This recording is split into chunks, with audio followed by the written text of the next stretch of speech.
Salut à tous, bon dimanche. Bon abattoir Bakolanda Biso dimanche. Bon début de la semaine. Bon abattoir Bakolanda Biso na début de la semaine. Si ka place aux Zambia Bambolayo, juste exhortation moko ya buke. Ndeko nanga ko se considérer comme échec. Nyonso yo moto a penser. Il y a comme un plan mental. Parce que moto a vivre dans plusieurs mondes dans le monde. Ils ont un plan physique, ils ont un plan éthérique, plan astral, plan mental, plan causal, plan ethnique, plan biblique, plan christique. Nyonso yo moto asalaka na monde oyo. Asalaka ngope na ba monde spirituel. Nyonso elekaka na ba monde spirituel, elekaka pe na ba monde physique. Alors, à chaque fois yoko nzala na pensée négative, à chaque fois yoko nzala na pensée à découragement, à chaque fois yoko se sentir abandonné, délaissé, yebaka que non, vous allez voir l'évolution na yo na plan spirituel. Maloba na biso et influençaka biso mais na plan spirituel to pe na plan mental. Pona o changer vie na mondo yo, esengeli o changer na vie na monde ya esprit. Ndenge na mondo yo ozaka na adresse, na monde ya esprit po ozaka pe na adresse. Yango wana ndoki soka inga boma yo, aza na besoin te aye abambi yo nzete, aza juste na besoin à déterminer moko ya ba adresse na yo spirituel. La même chose. Nyonso au salaka na mondo yo e influençaka yo na monde spirituel. Soki na mondo yo yolobaka ke non oyaki pona kotika bato. Ozali toujours na ba souci na ba loba négative sur yo na ko alebanga yebaka ke non maloba wana kendaka pamba te parce que perte ezalaka te na univers. Maloba wana e influençaka yo oyo afani na plan spirituel. Si malango yo oyo afani na plan spirituel ako influencer yo oyo ofani na plan physique. Yo oyo ozali na monde physique, ozali révision ya nyonso ya yo oyo ekoleka na plan spirituel. C'est comme na bandoto mutalota toujours ba échec topé azaka toujours moi la classe tandis que y a sa classe jamais yo ko avancer parce que eza monde spirituel muté déjà comme monde physique. Ndeko nanga ko se considéraka jamais comme échec. Et ezali na ba génie, ezali na ba savant, ba kufa mende ba découvrir te que bazaka ba génie. Ba découvrir te que bazaka ba savant.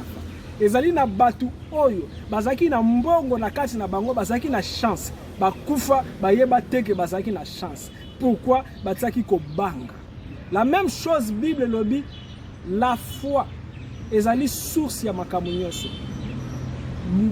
Tout est possible à celui qui croit, mais yebaka que non, kobanga nyonso et créer capé ba effet. Et loro nyonso ozali kobanga, ozali ko influencer, ozali ko aller féconder en. Chaque loro so banga, yangwana e ko influencer yo na monde spirituel pour na ye se matérialiser na monde physique. Ndeko nanga. Ko se considéraka comme mutu mukiete. Oza spécial. D'abord, avant au botama yebaka que non, na 4 spermatozoïdes, bana bazalaka plus de 12 milliards. Mais moko kaka mutafanda kana matrice. Mais yonde mutafanda ki na matrice. Oza champion. Ozali na ba compétence nyonso. Veut dire comme oza champion, na mondo esengeli o dominer o régner. Ça balobi na tindi bino pour na bo dominer pe bo régner. Mais pourquoi ozo dominer te? Un, oza la confiance sur yo. Miracle moko te évoqué au salema soki yo moko nanu opesa mo permission te. Zambe na Satan basala ke loko te sans ko avertir mutu te sans leur permission ya mutu. Dieu ne peut pas nous sauver sans nous. Le diable ne peut pas nous détruire sans notre collaboration d'avance. Biso moko to fungola ka porte. Biso komi ko umela na masumu. Biso komi ko ale bebisa yo oyo afani na plan spirituel ya comme faible. soki yo oyo ofandi na monde spirituel okomi faible bakoki ba attaquer yo na monde spirituel soki ozwi maladi na monde spirituel olali oloti ozolia kuna na monde wana ba bebisi na monde oyo pe makambo nyonso ekobeba satano ekobeba makambo tu ekobeba eloko moko te eyelaka mutu sans que mutu azala avisé par là esengeli o développer spiritualité na s'abonner à la chaîne na YouTube mettre avatar Jean-Pierre Manzolo officiel TV okoyekola makambo ebele ndeko nanga place nyonso ezali nalingi na sambela mpona yo répéter kaka maloba oyo na ngai mais na suka soki yo sentir que ozali touché o sentir que miracle ekoti na vino okoki kosele offrande eningisaka lola offrande et fungola ka chance financière numéro na téléphone na zo pesa bino yango na suka kanga miso loba Seigneur créateur du ciel et de la terre ngai simalango tanga kombo na journée ya lelo na zui décision ya ko retirer ba invitation nyonso na pesa ki na milimo mabe contre ngai na retirer maloba nyonso ya découragement oyo na bimisa oyo eranda ngai oyo na fandi na monde spirituel fragile na retirer yango pe kaka lelo na bandi ko vivre pleine potentialité nanga na longoli ko banga na zali champion olobi amen mendeko nanga ko bosana te oza nzambe oyo afandi na kati ya nzoto oza nzoto wana te la Bible dit nzambe asali mutu na kati ne asuflaki na kati na ye ndeko s'harmoniser na l'univers yeba makambo ebele plus oyebi mingi plus makasi ya prière no yekombata makasi monde ezali na ba secret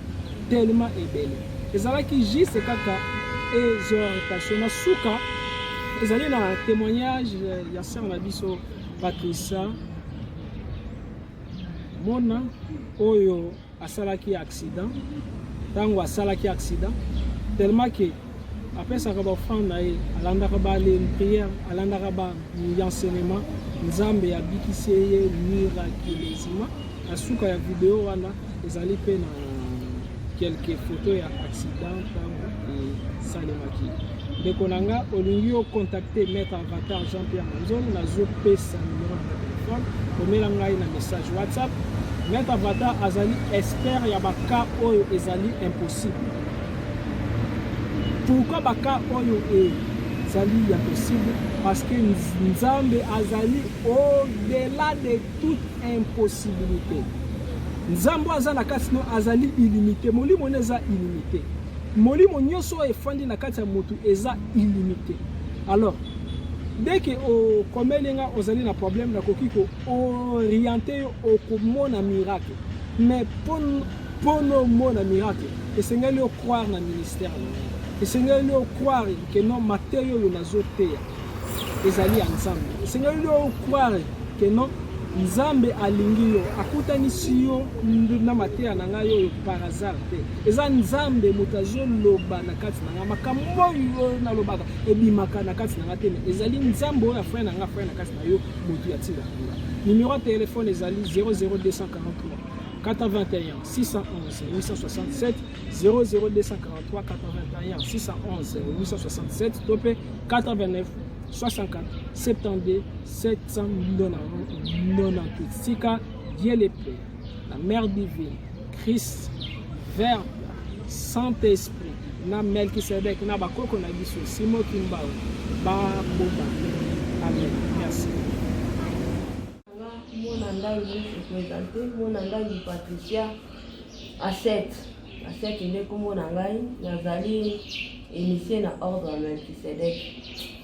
Naza mwana papa Jean-Pierre Manzolo koko na ye kutu na kokoloba po aza papa ya papa na ngai spirituel koko na ye toza na fondation en tout cas oyo nzambe asaleli ngai nayebi te na kozongisela nzambe nini na kopesa nini ezangisanga maloba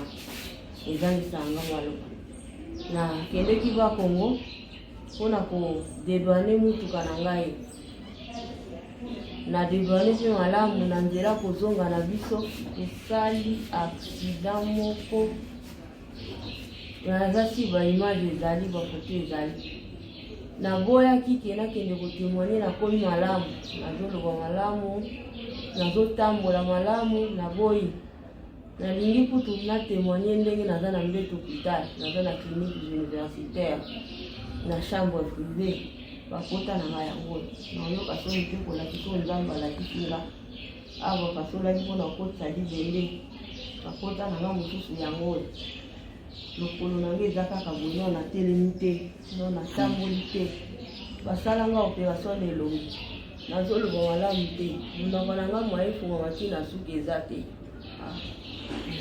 suka na ngai ya kofungola monoko yango wana basalanga opération elongi etengamaka elongi etebwe awa nyonso ebukamaka basali chirurgie esthétique na clinique universitaire bakotisanga libende na lokolo nzambe alongolanga na liwa apesanga bomoi ntango accident esalamanga nazalaka ya kolala nazonimba nayebi te ka accident esalimi namoni kaka nazochute dans le noir wana moya kokanga eza te nayoki ondele moto akangi asimbi ngai me nazomona nanu moto wana te na molili ondele tobandaki komata tozomata namoni neti mo wa minda natali boye namoni papa na ngai Jean-Pierre Mandolo alaki robe na ya pembe ye moto atombolinga akitisi nga pembeni na mabele ayebisi ngai zelanga nazoya nalingi na baluka boye namoni ye lisusu te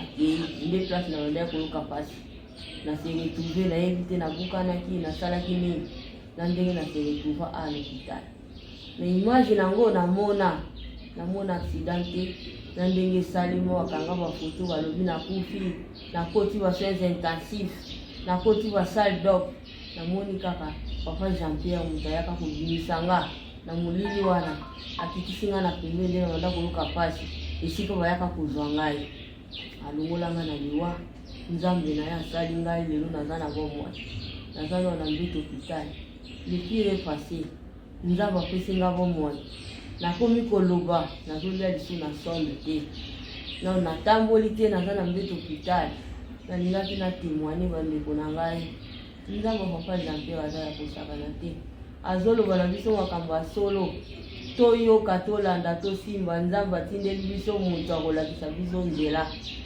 oyo eza témoignage ya liboso napesi me oyo esalami depuis naza na fondation depuis asimba biso na libota eleki ebele oyo nde nalobi po ezolekela nga lelo nazomona bana na nga nazovivre nazomona ebele awa na basonde nga nauti na sonde nazopema na bombone lelo nakomopema na nga moko yango nalingaki na témoigne nzambe aza malamu nzambe papa Jean-Pierre aza malamu tokangama na ye toyoka azoloba tosalela banguna bakima mosika na biso bakobanga biso tokoyeba nzela nzambe malamu yango nalingaki na témoigne naloba nzambe aza malamu merci beaucoup merci